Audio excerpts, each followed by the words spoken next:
Épître aux Galates chapitre 6. Frères, si un homme vient à être surpris en quelque faute, vous qui êtes spirituels, redressez-le avec un esprit de douceur. Prends garde à toi-même, de peur que tu ne sois aussi tenté. Portez les fardeaux les uns des autres, et vous accomplirez ainsi la loi de Christ.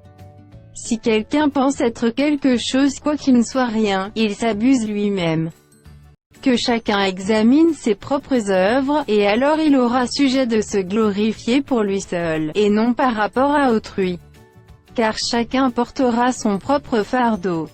Que celui à qui l'on enseigne la parole fasse part de tous ses biens à celui qui l'enseigne. Ne vous y trompez pas, on ne se moque pas de Dieu. Ce qu'un homme aura semé, il le moissonnera aussi.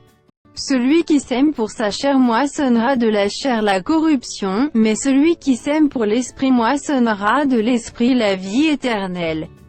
Ne nous lassons pas de faire le bien, car nous moissonnerons au temps convenable, si nous ne nous relâchons pas. Ainsi donc pendant que nous en avons l'occasion, pratiquons le bien envers tous, et surtout envers les frères en la foi. Voyez avec quelle grande lettre je vous ai écrit de ma propre main. Tous ceux qui veulent se rendre agréables selon la chair vous contraignent à vous faire circoncire, uniquement afin de n'être pas persécutés pour la croix de Christ. Car les circoncis eux-mêmes n'observent point la loi, mais ils veulent que vous soyez circoncis, pour se glorifier dans votre chair. Pour ce qui me concerne, loin de moi la pensée de me glorifier d'autre chose que de la croix de notre Seigneur Jésus-Christ, par qui le monde est crucifié pour moi, comme je le suis pour le monde. Car ce n'est rien que d'être circoncis ou incirconcis, ce qui est quelque chose, c'est d'être une nouvelle créature. Paix et miséricorde sur tous ceux qui suivront cette règle, et sur l'Israël de Dieu.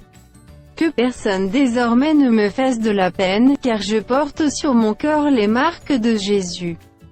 Frères, que la grâce de notre Seigneur Jésus-Christ soit avec votre esprit. Amen.